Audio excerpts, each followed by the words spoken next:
peraí. Peraí que eu esqueci de um detalhe. Domi, você me ensinou, peraí. Já até sei, apagar a luz de cima e ligar o ring light para mais dicas sobre luz e iluminação. Eu esqueci disso. Entrei numa reunião antes e esqueci disso aqui. Desculpe. Vamos lá. Olha só. Tem um duelo aqui que eu acho que é bem importante do que vai acontecer nesse Fla-Flu. Primeiro, vamos lembrar uma coisa que acho que é legal de tratar.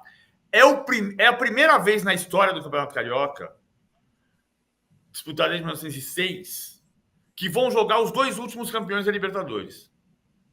É a primeira vez em mais de 100 anos do Campeonato Estadual do Rio que os dois últimos campeões sul-americanos vão se enfrentar pelo Campeonato Estadual do Rio. E vão se enfrentar nesse cenário de que o Fluminense não tem zagueiros. Se você pensar que, de origem, o Thiago Santos é volante e que o Felipe Melo é volante, desde que o Fernando Diniz escale o time titular, é fato que o Fernando Diniz, ao receber o Thiago Santos, disse: ele sempre jogou na posição errada e pensou que o Thiago Santos, para ele, é zagueiro. Mas, de origem, ele era volante. E quando tira os dois, hoje, zagueiros, Thiago Santos e Felipe Melo, ele coloca Martinelli e André, dois volantes.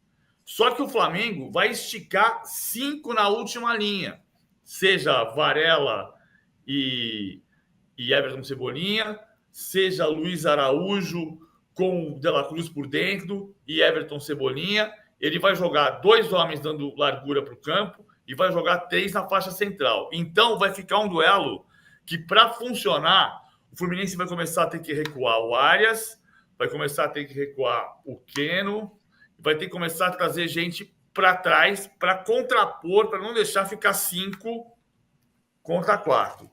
Então esse jogo vai ser bem divertido desse ponto de vista. Me parece o Flamengo mais forte, e o Flamengo mais forte e mais descansado, porque o Flamengo jogou na terça-feira e o Fluminense jogou ontem em Quito.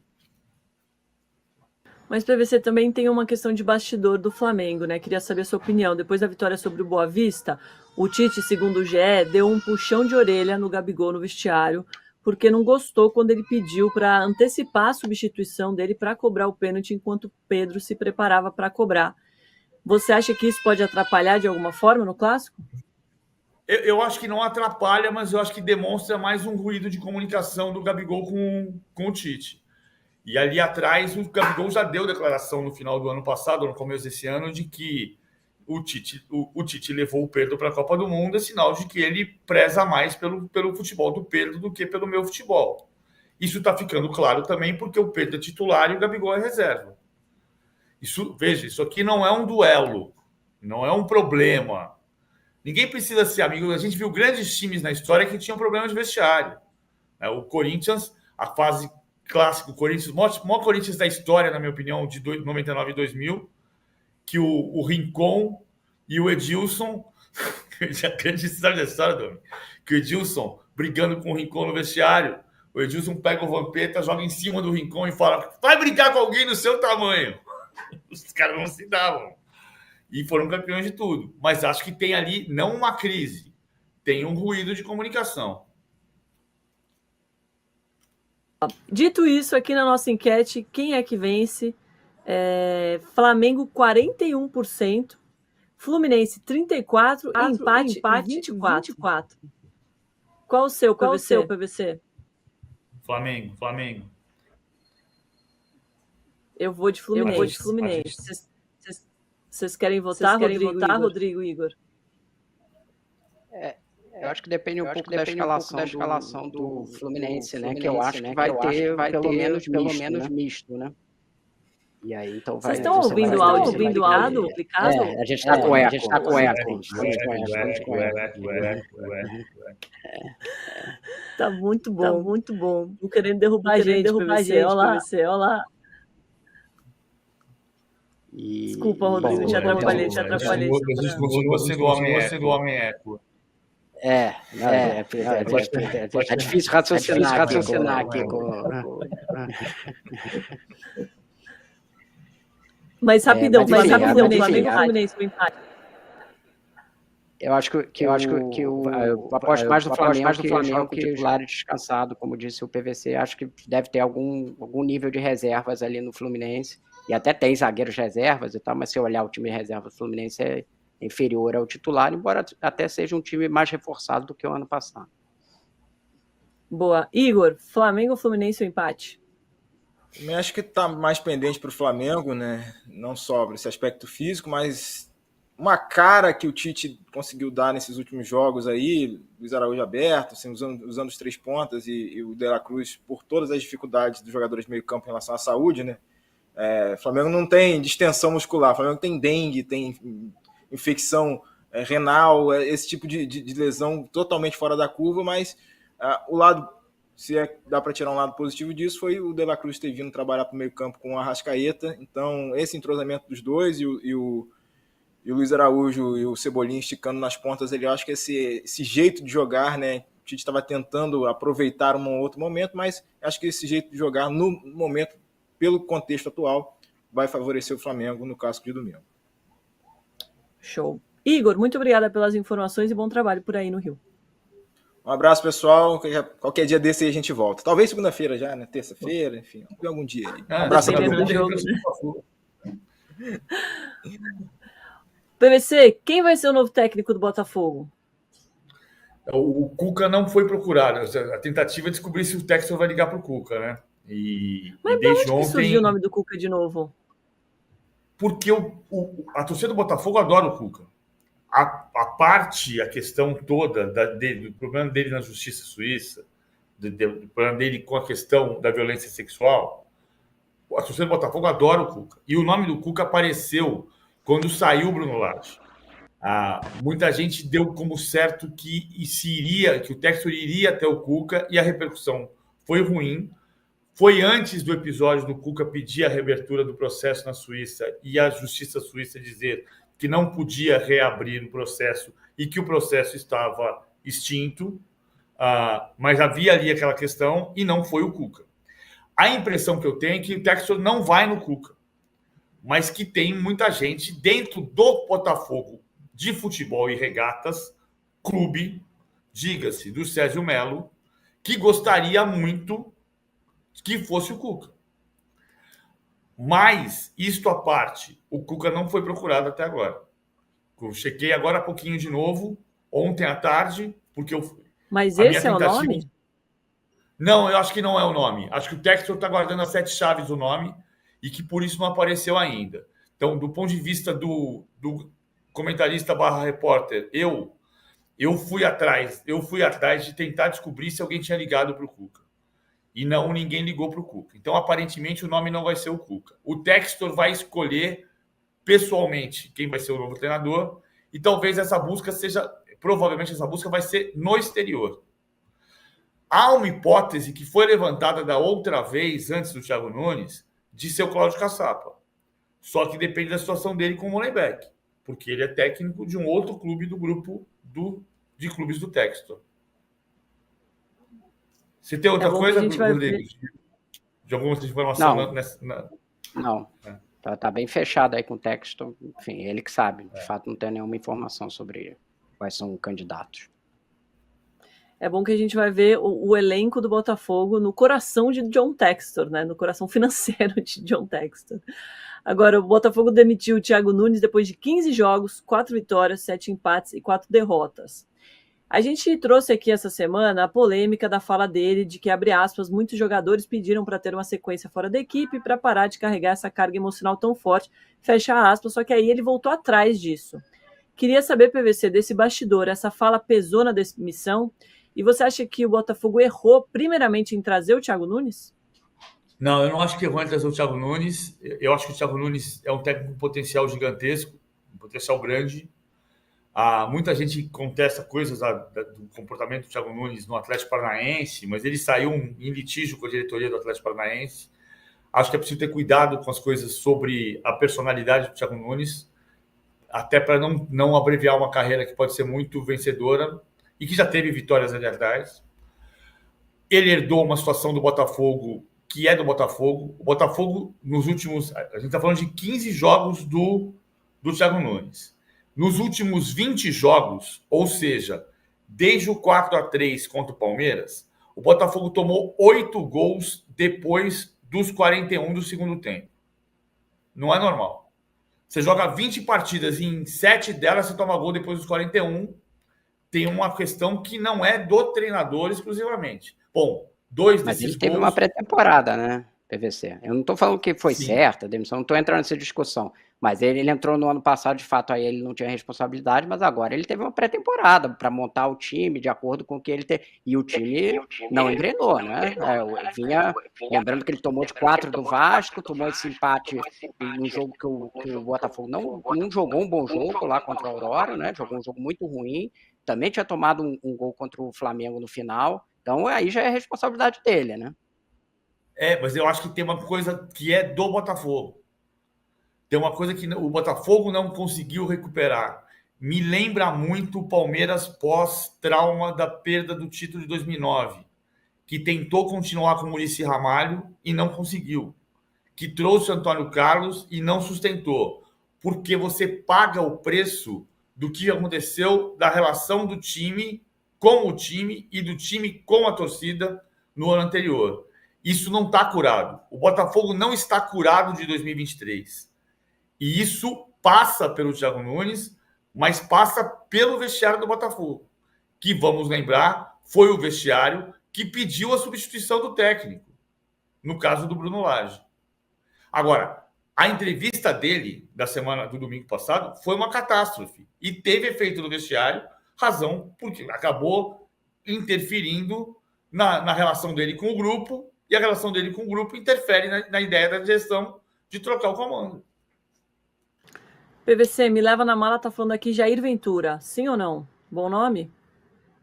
Eu não ouvi o Jair Ventura, mas é bom nome. Ele tem trabalhado muito para tirar esse rótulo de defensivista e fez um trabalho muito bom no Atlético Goianiense no ano passado. Mas tem muita resistência dentro do Botafogo com o Jair Ventura.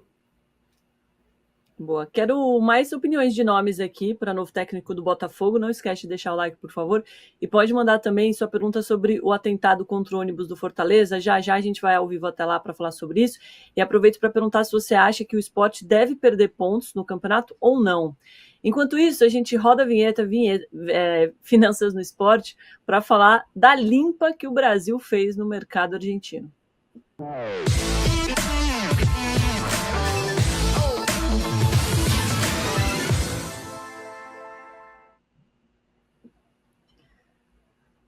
Eu vou contar aqui os bastidores desse programa de bastidores. PVC estava 5-11 fazendo o levantamento dos jogadores argentinos que vieram dessa temporada. Eu não estou deixando você falar nunca, Dom, minha semana. A semana está difícil. O Rodrigo Matos fez o levantamento detalhado e financeiro sobre a questão dos números que ele vai apresentar. Aí a gente perguntou sobre nomes de jogadores dos clubes. Você perguntou, certo? Aí que eu fui tentar levantar nos 12 grandes quantos argentinos ou quantos que passaram pela Argentina. Mas primeiro o Rodrigo fez um levantamento detalhadíssimo, né, Domi? Desculpe. Então, mas eu acho que faz sentido você dar essa primeira informação, porque é a consequência e depois a gente explica quais são as causas ali do que eu acho que faz sentido. A pergunta da Domi foi super pertinente no nosso grupo ali, e eu acho que faz sentido você colocar primeiro esse dado e depois eu coloco o que a gente tenta explicar por que foi isso. Posso fazer isso, Domi? Por favor. Então vamos lá. Argentinos ou jogadores que o Brasil trouxe da Argentina ou que jogaram na Argentina, foram para fora, para outro país, e quando voltaram, não voltaram para a Argentina, voltaram para o Brasil.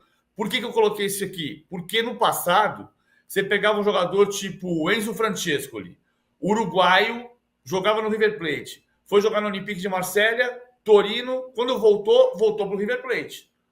Então, não veio para o Brasil. Então, esse movimento era assim no passado, hoje não é. Então, vamos lá. Palmeiras, Aníbal Moreno, Flaco Lopes, são argentinos. Gustavo Gomes, paraguaio, jogou no Lanús, foi para o Milan, veio para o Palmeiras. Flamengo, De La Cruz é uruguaio, mas ele veio do River Plate. O Flamengo tirou um jogador importantíssimo, caríssimo, do River Plate. Rossi, o goleiro que foi do Boca Juniors.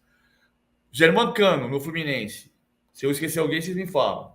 Corinthians, Garro, Vera, Matias Rojas. Ángel Romero é um caso diferente, mas é parecido com o Gustavo Gomes. Ele jogou no Corinthians, ele jogou no São Lourenço, ele foi para o México, quando voltou para o Corinthians. Tinha passado pelo São Lourenço. Vasco, Robert Rojas, do River Plate. Verrete veio do Belgrano. Esforça, do News Old Boys. Galdames é chileno, mas jogou na Argentina. Medel é chileno, foi do Boca Juniors antes de ir para a Europa. Voltou para o Brasil. Botafogo, Alexander Barbosa, Montes. São Paulo, Caleri, Galopo, Alan Franco. Alan Franco, se você não se lembrar, jogou pelo Independiente a final da Copa Sul-Americana de 2017 no Maracanã contra o Flamengo. Santos, Furti. Cruzeiro, Dineno, Lucas Romero, Vijalba. Atlético Mineiro, Zaratio, Saravia, Batalha. Internacional, Alário, Bustos, Mercado. Grêmio, Cristaldo, Kahneman, Lucas Bezossi, Pavon, que acabou de vir do Atlético Mineiro, foi jogador do Boca Juniors. Dá 34 nos 12 clubes mais tradicionais do Brasil. Não é na Série A do Brasil o levantamento que eu fiz aqui, rapidamente. É nos 12 clubes apenas. São 34 jogadores que em outro momento estariam no mercado argentino, por causa desse dinheiro que o Rodrigo vai explicar. Pode botar o quadro aí. A gente vai explicando aqui o que... Vamos lá. Esse foi o mercado de transferência. A informação é do relatório da FIFA. Relatório de transferência de 2023. O Brasil gastou 721 milhões de reais, a Argentina 428 milhões. Você vê que nas vendas de jogadores, que é o que está embaixo, receita, a diferença não é tão grande. Mas o Brasil investe muito mais. Ou seja, os argentinos conseguem, os grandes clubes, vender bem, mas eles não têm tanto dinheiro quanto o Brasil para contratar. Essas são transferências de jogadores de fora do país, né? Pode continuar. E aqui, em janeiro de 2024, a diferença é muito maior. O Brasil gastou o triplo da Argentina e teve maior receita também. Isso, claro, tem uma explicação porque é o início da temporada do Brasil, mas de qualquer jeito a diferença é muito grande e a explicação não está porque necessariamente o Brasil vende mais, está porque o Brasil tem mais dinheiro de outras fontes, os clubes, portanto eles investem muito mais. Só ver o nível das contratações nessa janela. O PVC citou vários aí que saíram diretamente da Argentina para cá, mas a maior contratação foi do Botafogo, o Luiz Henrique, 20 milhões de euros, quer dizer, 20 milhões se tiver o bônus, né, 16, mas enfim. Quando que um time argentino vai investir esse valor? Não tem como o Flamengo tirou o De La Cruz do River por 18 milhões de dólares. A Argentina não tem essa capacidade. Pode trocar aí. E aqui a gente começa a explicar, ó, esse balanço, isso é o balanço financeiro dos clubes, né? O do Flamengo de 2023, que é o valor estimado, mas está muito preciso, porque já era quase do fim do ano, e do River é o de 2022 até 2023, porque o balanço deles é do meio do ano até o meio do ano. Você vê que o Flamengo, num ano de fortíssima venda do River, que inclusive ele levou um dinheiro do Enzo Fernandes, que é aquela venda absurda do Benfica para o Chelsea, ele chega a 227 milhões e ainda assim o Flamengo vende mais com 282 milhões. E o Flamengo gasta mais que o River numa temporada que o River fez um investimento fortíssimo. Contratou Solari, se a gente lembrar ali no meio de temporada, o River renova o time inteiro dele, talvez seja a maior janela da história do River, ainda assim gastou menos que o Flamengo em contratações no ano passado. E aí a gente vai tentar explicar no próximo quadro aqui por que isso. Aí eu usei o Boca aqui na referência porque o Boca eu tinha as receitas certinho do clube inteira, né? Não só a de venda de jogador, que eu não tinha isso disponível do River. E aí aqui a receita sem venda de jogador. Para a previsão de 2024, o Flamengo tem 1 bilhão e 31 milhões. O Boca, sem venda de jogador também, tem 676 milhões de reais. Ou seja, o Boca se colocaria, se a gente colocasse ele na Liga Brasileira, abaixo do Flamengo, abaixo do Palmeiras, abaixo do Corinthians. Talvez ali num patamar parecido com o do São Paulo, algo nesse sentido. E aí, por que tem essa diferença grande? Olha a receita de TV aqui, que o brasileiro tem um contrato muito grande e a Argentina é um contrato muito complicado, já foi da ESPN e da Fox, hoje em dia tem o governo argentino no meio, e o Flamengo arrecada quase o triplo do que o Boca Juniors em receita de TV, principalmente pelo Campeonato Nacional, porque na Libertadores, embora os times do Brasil estejam chegando um pouco mais na frente, a receita tem algum equilíbrio ali. Então, essa é talvez a grande discrepância, porque ainda em patrocínio os argentinos conseguem bons patrocínios. O problema deles é o contrato de TV muito abaixo do nosso. Então, por isso que isso explica o poderio financeiro brasileiro muito maior do que o argentino. Aí, sim, os contratos de patrocínio nossos ainda são melhores.